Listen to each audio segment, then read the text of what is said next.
Yeah, we really got a project that we're working on, a collaborative project that's really near and dear and important. It's actually called a business hub for media and arts that'll take place here in North.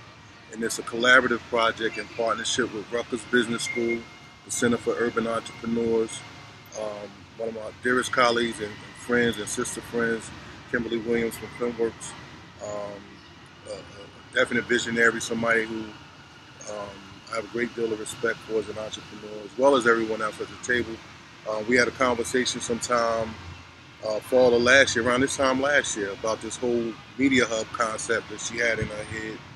And we came together and put some things together, and it's beginning to grow legs at this point. We've got some support from the Rutgers, from Rutgers University, the Business School, as well as the Chancellor's grant. And what it is that we're looking to be able to do exactly what you're doing right now. We're looking to be able to have media related entrepreneurs be able to be the face and voice of us shaping the narrative about the city and us telling our own stories. Oh, man. So it's not enough where we all do it in segmented clusters. Yes. You know, it's strength in numbers. So we're trying to bring people together, help them not only grow by telling the stories, but grow their businesses at the same time. Yes. Get them some resources through the university to be able to expand what they do and to gain new information through the resources of Rutgers University and some other people that's going to be involved.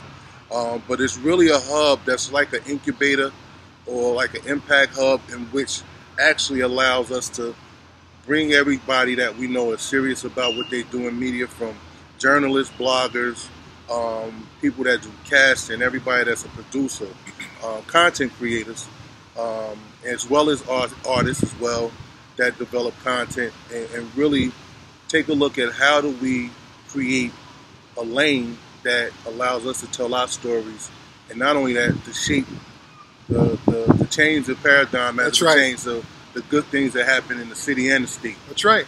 That's right. In addition to that, we already have some global reach involved with that, so it won't just be limited to something that we're just doing, it's another quote-unquote local project. No, this is something that we're looking to take on the road and take across the water and everywhere else through exactly what we're doing right here. And, you know, we got some really good people at the table, all of which you know, and we're looking to bring other people along as this develops.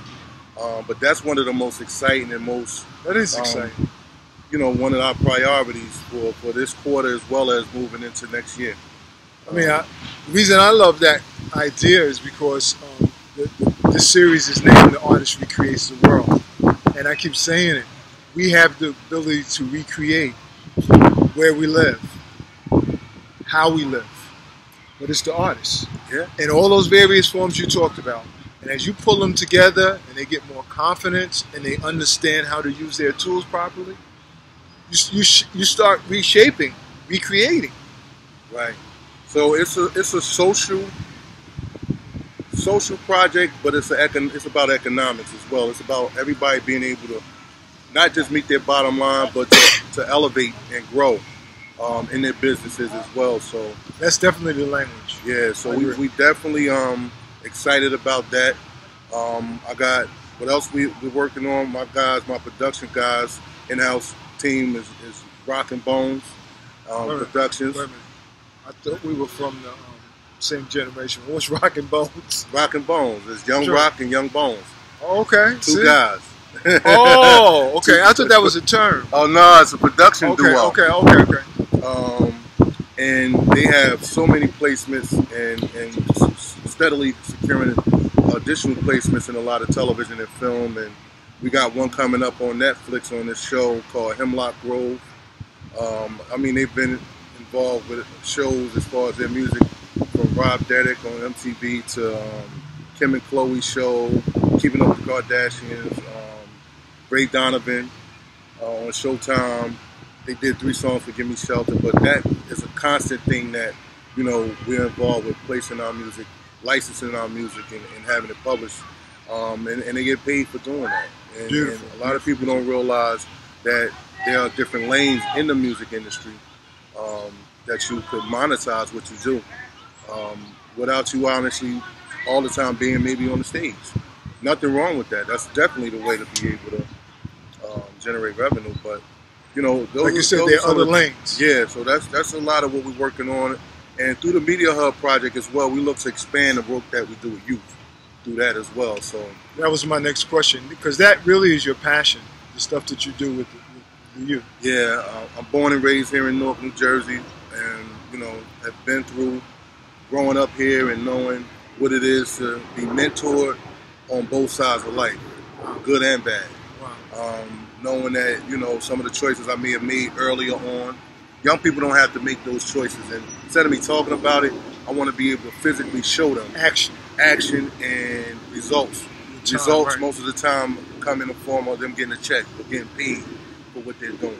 You can say that again. We love check. Yeah, getting a check, getting paid, monetizing what you do. People don't realize that because you're in this industry, or because you're an entrepreneur, or because you do social projects, doesn't mean that you don't have bills just like everybody else.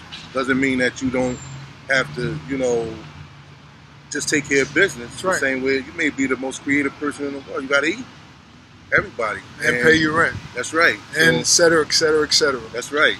That's right. So, you know, me being here with you and a lot of the projects that we're working on, man, this is just us scratching the surface for what. Yeah, and I hear that. Yeah, because I keep up with you. Every time you got a new post up interview, I'm on it. So again, because we got organizations here or media outlets like online websites, Brick City Live, Newark Times, just Newark Pulse, people that's been fighting in the grind. That's right. Grind to tell the story. How about we connect some dots and strengthen that? Oh man, you tapped in. That's where it's at. Yeah, and that's what we need. You know, I hear a lot of the other artists saying that. Yeah, you know, we're cells in these different silos, so to speak. The big part now is just to make that connectivity. Right, and a business takeaway for Cobblestone is that we want to develop the platform and a network that distributes the content, ultimately expanding that into an actual network, an actual place. I hear you. That you actually tune into to be able to see and witness a lot of. That's what it should be. That's what it should be. You know, it's an ongoing process to get things to the point where we're off into the races fully, but the train has definitely left the station. Yeah, and that's why I wanted to hear you, because I know you have various insights. You're doing some other work, and then people need to hear this. Young people need to hear this. Older people need to hear that. Generation X, Y, Z. Of course, we need all hands aboard. Right. We need all energies, experiences. You know, it's different from the old paradigm. You know, where it's that, oh, you got this skill set. No, you need to talk. You need to reach out. You need to see what's going on in the city and reach out here. If this doesn't fit for you, reach out over there. No man or woman is an island. We need writers. We need creators. That's right. Videographers. That's right. Photographers. That's right.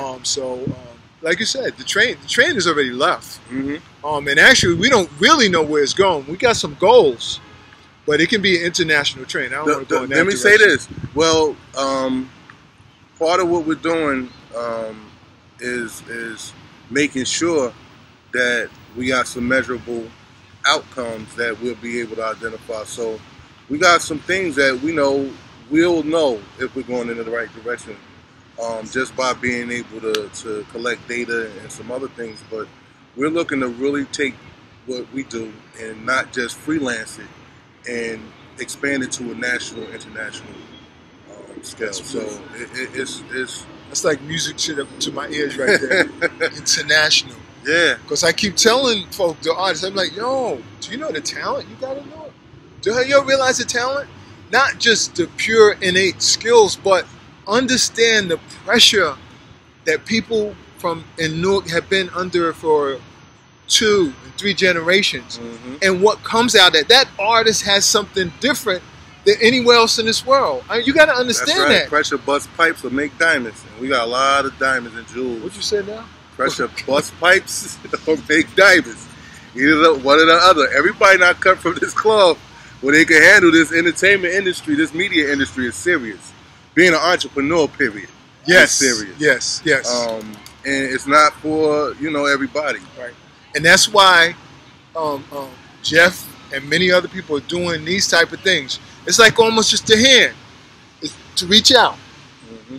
To catch you, not really catch you or grab you, but just to pull you along and to build that confidence. Because we don't have that in our culture. And in Newark, we've been beat down for so long. But we know who we are. And we know what we need to do. Right. But we need to connect with each other. We need to communicate with each other. No doubt. I mean, you get me excited here.